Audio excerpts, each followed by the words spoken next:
മനോരമ വേദന കടിച്ചമർത്തി ആ വിവരം റിപ്പോർട്ട് ചെയ്യാണ് സുഹൃത്തുക്കളെ, റിപ്പോർട്ട് ചെയ്യാണ്.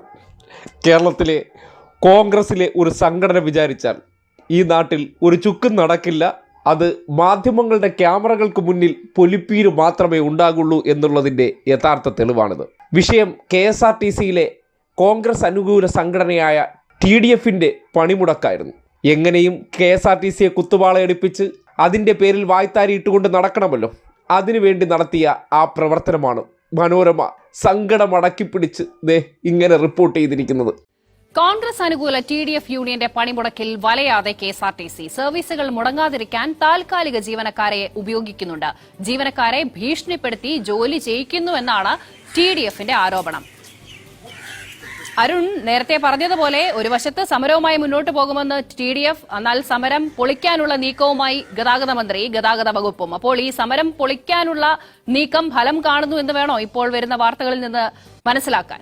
തീർച്ചയായിട്ടും അങ്ങനെ തന്നെയാണ് ബിഞ്ചു. സമരം തകർക്കാനുള്ള ശ്രമം വിജയിച്ചിരിക്കുന്നു. സമരം നടത്താനുള്ള ശ്രമം ഏതാണ്ട് പരാജയപ്പെടുന്ന അവസ്ഥയിലേക്ക് തന്നെ എത്തിയിരിക്കുന്നു. നമ്മൾ നേരത്തെ മുതൽ നിൽക്കുന്ന തമ്പാനൂർ ഡിപ്പോ എല്ലാ സർവീസുകളും സാധാരണഗതിയിലുള്ള സർവീസുകളെല്ലാം തന്നെ നടക്കുന്നുണ്ട്. 7:30 വരെയുള്ള സമയം അനുസരിച്ചാണെങ്കിൽ 55 സർവീസാണ് രാത്രി 12 മണിക്ക് ശേഷം ഈ 7:30 വരെയുള്ള സമയത്ത് തിരുവനന്തപുരം തമ്പാനൂർ ഡിപ്പോയിൽ നിന്ന് പോകേണ്ടത് 55 സർവീസുകളും പോയിട്ടുണ്ട്.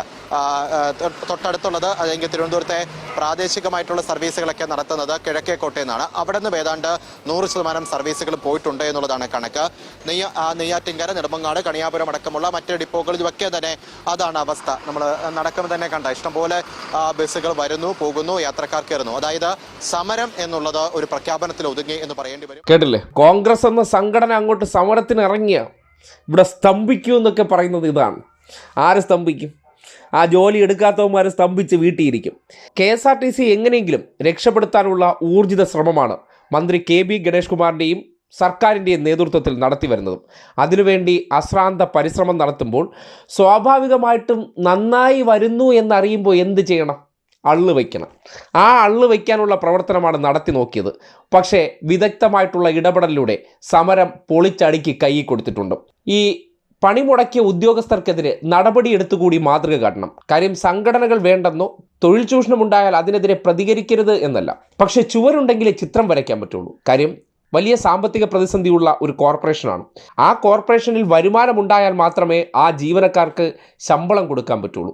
അങ്ങനെ 2 ഗഡുവായി കൊടുത്തുകൊണ്ടിരുന്ന ശമ്പളം ഒറ്റ ഗഡുവായിട്ട് 12-ാം തീയതിയും 13-ാം തീയതിയും കൊടുക്കുന്നുണ്ട്. അതിനെ 1-ാം തീയതി തന്നെ കൊടുക്കാനുള്ള പരിശ്രമത്തിൻ്റെ ഭാഗമായി പുതിയ നൂതന പദ്ധതികൾ അവതരിപ്പിക്കുകയാണ്. അപ്പോൾ സ്വാഭാവികമായിട്ടും നാളെ എനിക്ക് ആഹാരം കഴിക്കണമെന്നുണ്ടെങ്കിൽ, എനിക്ക് മുടങ്ങാതെ ശമ്പളം കിട്ടണമെന്നുണ്ടെങ്കിൽ ആ ഒരു സംവിധാനം നന്നാകണം. അതിനെന്ത് വേണം? അതിനോട് സഹകരിക്കുകയാണ് ഈ സന്ദർഭത്തിൽ ചെയ്യേണ്ടത്. അല്ല പ്രത്യേക രാഷ്ട്രീയ താല്പര്യത്തോടു കൂടി ഒരു വിഭാഗം മാത്രം പ്രതിഷേധത്തിനും സമരത്തിനും പോയെങ്കിൽ അവരുടെ ഉദ്ദേശം എന്താണ്? നന്നാവണ്ടെന്ന്, ഇതൊക്കെ നശിച്ച് കിടക്കണം, അതിനെ പാടിക്കൊണ്ട് നമുക്ക് നടക്കണം. നമ്മുടെ നേതാക്കന്മാർക്ക് ആൾക്കാരുടെ മുന്നിൽ വായ്ത്താരി ഇടാനോ ചൂണ്ടിക്കാട്ടാനോ ഓരോ ഉദാഹരണങ്ങൾ എല്ലാ കാലത്തും വേണമല്ലോ. അതിനുവേണ്ടി അവർ തൊഴിലെടുക്കുന്ന മേഖലയെ നശിപ്പിക്കാൻ ശ്രമിക്കുന്നവരെ ഒരു കാരണവശാലും പ്രോത്സാഹിപ്പിക്കേണ്ട കാര്യമില്ല. അതുകൊണ്ടാണ് ജനങ്ങൾ പഴയതുപോലെ KSRTCയെ കൂടുതൽ ആശ്രയിച്ചു തുടങ്ങിയ സന്ദർഭത്തിൽ അത് കരകയറുന്നു എന്ന് തിരിച്ചറിഞ്ഞപ്പോൾ ഇല്ലാത്ത കാര്യങ്ങളെല്ലാം ഉയർത്തിക്കാട്ടിക്കൊണ്ട് ഒരു സമരത്തിനിറങ്ങിയത്. ആ ശ്രമത്തെയാണ് ഈ ഒരു സംവിധാനത്തെ നന്നാക്കണമെന്ന് ചിന്തയുള്ള ഒരു കൂട്ടം ജീവനക്കാർ ചേർന്ന് ആ പണിമുടക്കിനെ പൊളിച്ചടുക്കി കൈ കൊടുത്തത്.